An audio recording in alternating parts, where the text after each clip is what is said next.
For centuries, supernatural powers have reigned, warring among themselves, calling the human herds, and lashing out from the shadows.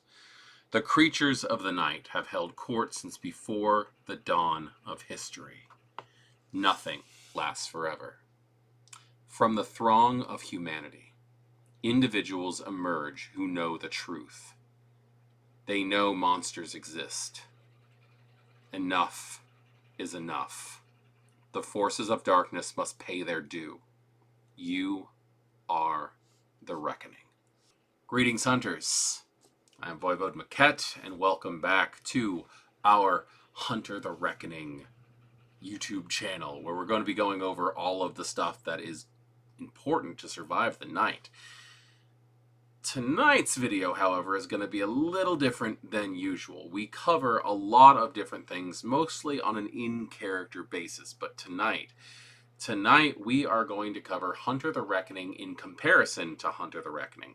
I want to take a look at the original Hunter the Reckoning, and I want it to be compared to the new Hunter the Reckoning, because they are two massively different beasts. However, very, very fun games. The original Hunter the Reckoning was very supernaturally pushed. You play a human who is imbued with power. In fact, a lot of people call them imbued hunters.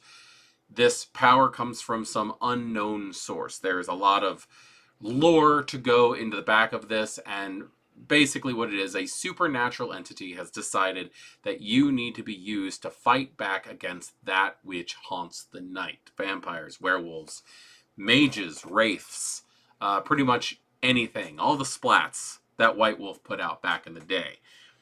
The huge difference between Hunter the Reckoning original and Hunter the Reckoning 5th edition is that in 5th edition you play a human that found out things you should not know.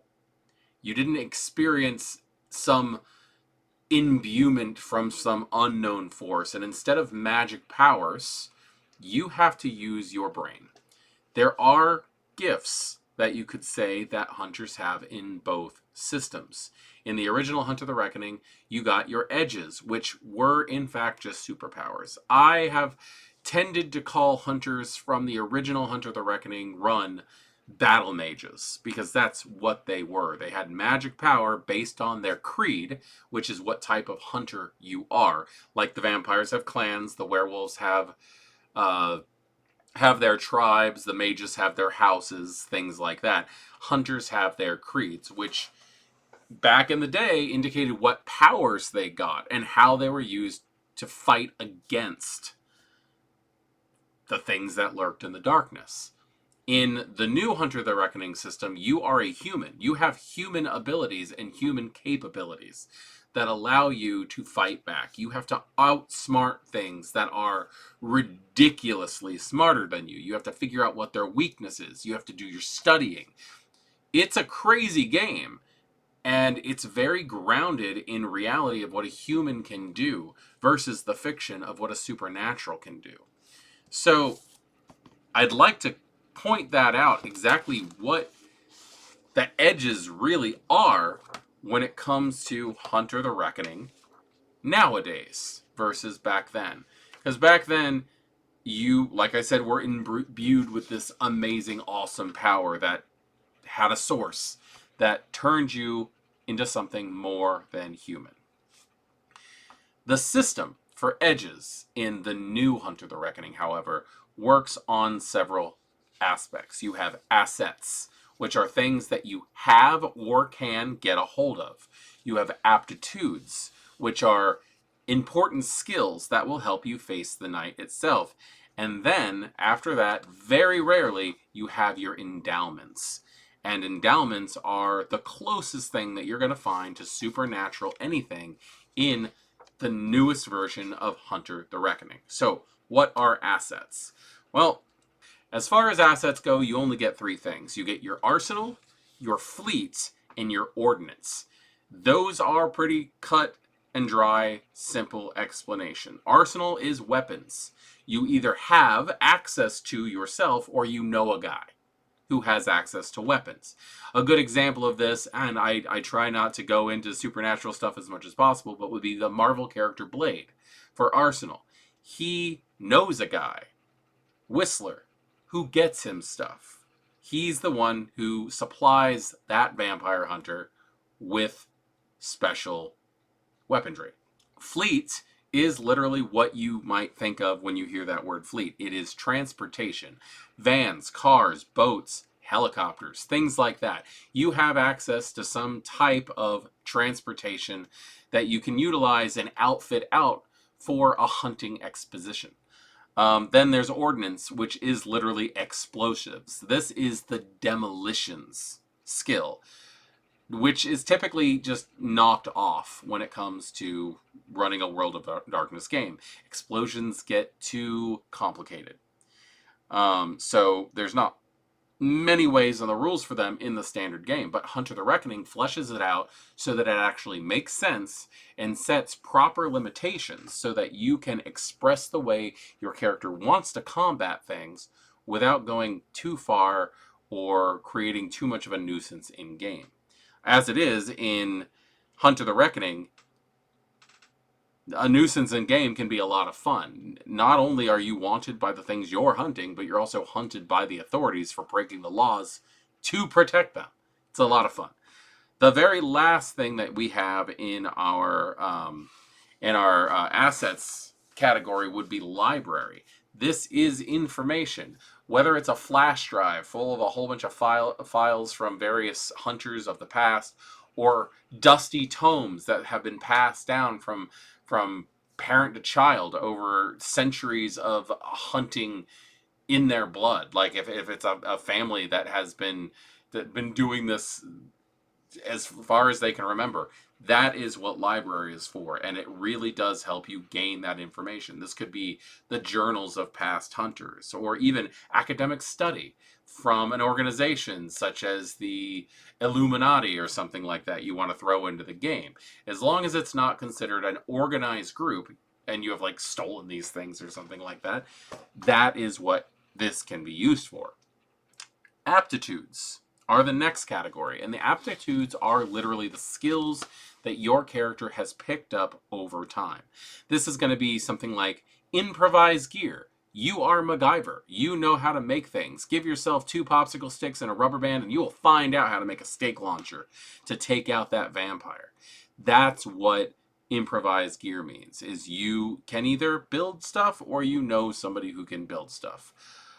Global access is access to surveillance systems all over the place. You know the passwords. You know the backward hacks. You can get into street cams, security footage from buildings, things like that.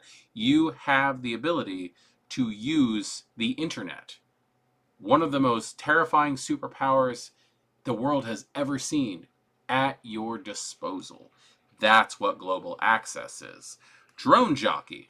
Drone jockey is probably one of my all-time favorites because you can build and create like battle bots or spy robots in the game. It's very, very useful. And they have a wonderful list of categories of how they can help you. After Drone Jockey, we have Beast Whisperer.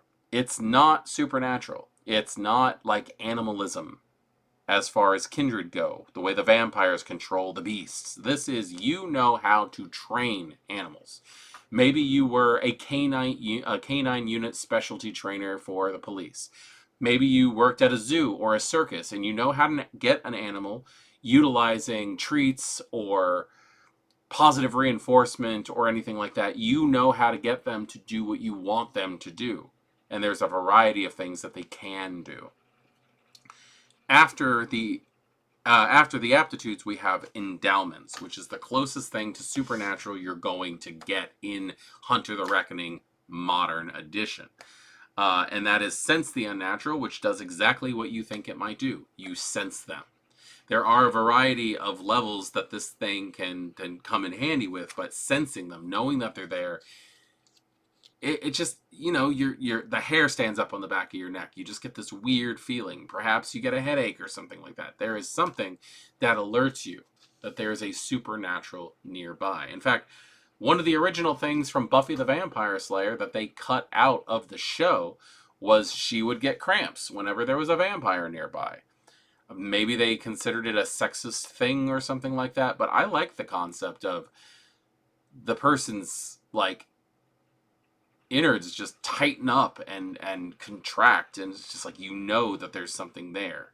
You know that there's something you need to be aware of. There's just a natural alert system inside of you. Repel the unnatural. Again, you hold something up that's important to you and you tell them to get back, and they have no chance, a good amount of the time, to fight back on that. They have to avoid you. Thwart the unnatural. This stops the use of their powers. Their gifts can possibly cause harm. Artifacts. You own a thing. Maybe it's an heirloom that was passed down through your family, or something that you found in some thrift store or pawn shop that seems to have some kind of unnatural effect on the supernatural. These are the closest thing to supernatural powers that hunters in Hunter the Reckoning get nowadays, and I love that. Other than that, other than artifacts, you're just dealing with standard old weapons. You got your guns, your blades, crazy things that you can come up with. This is Hunter the Reckoning. Humans against the supernatural, not humans becoming the supernatural. That's a massively different thing. And I do think that the world of darkness, as it is right now, does have room for such things as imbued hunters or similar. I do not see why not. That House Flambeau of the mages can't go, we are going to fight against the other things out there. Those would be considered imbued hunters in my opinion. Then there's also the concept of ghouls that have gotten out, or kinfolk for the Guru who just do not want to deal with that anymore. Not everybody who is born into a supernatural existence is going to be comfortable with that supernatural existence. But other than that, Hunter the Reckoning, in my opinion, should be closer to what used to be called the Hunters Hunted. Humans trying to survive the night by their own wits, their own skills. There is a very good chance that this game is going to be a quick turnover with characters, especially with new people who are not used to how things work. But I do believe that once you get used to playing the edges and the creeds and understanding what desperation is in this game and learning how to use things properly, Hunter the Reckoning is probably one of the best introduction splats for World of Darkness games in this setting. So, really don't have any much more to say about that. I just wanted to let you know that the big difference was human, kind of supernatural. Where I do think this is a fun game, the original Hunter the Reckoning plot, I enjoyed the video games more. From what I remember, there were two. There was Hunter the Reckoning, and there was Hunter the Reckoning Wayward, where they introduced a new creed that was just uncontrollable. Pretty much like, I heard people call them the Malkavians of the Hunters. They were just unabashedly violent and just unable to be reasoned with, even by other hunters. In the original Hunter the Reckoning game, I remember so many fun things where you could do that, but like, you could have your powers, you could play through your edges, and it was fun because in a video game setting, it's hard to have that human versus supernatural and have there be a possibility of winning. So yes, I did quite enjoy the Hunter the Reckoning video games. But as far as tabletop, pen and paper, time to sit down, write down, roll some dice, and have some fun, I rather play the game where you're playing a standard human and fighting for what you believe in against the dark. I am voivodemekhet, and this is Hunter the Reckoning.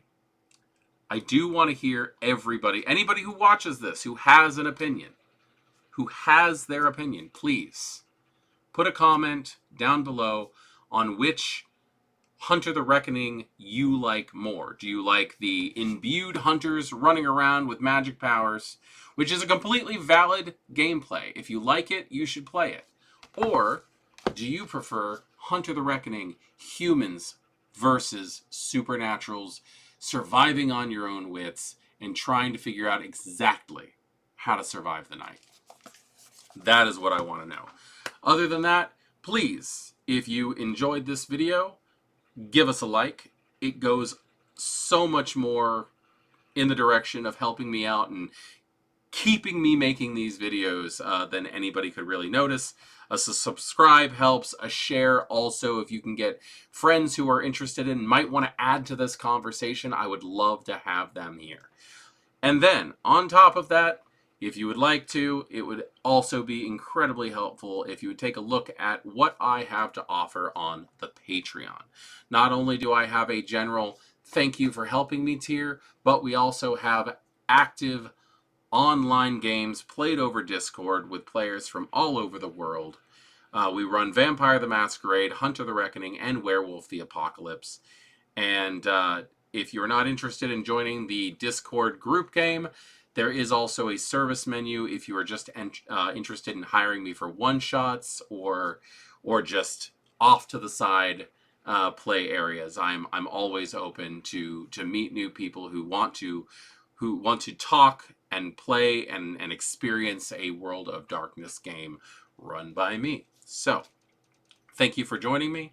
I will see you next time, and we will discuss more on Hunter the Reckoning then. Good evening.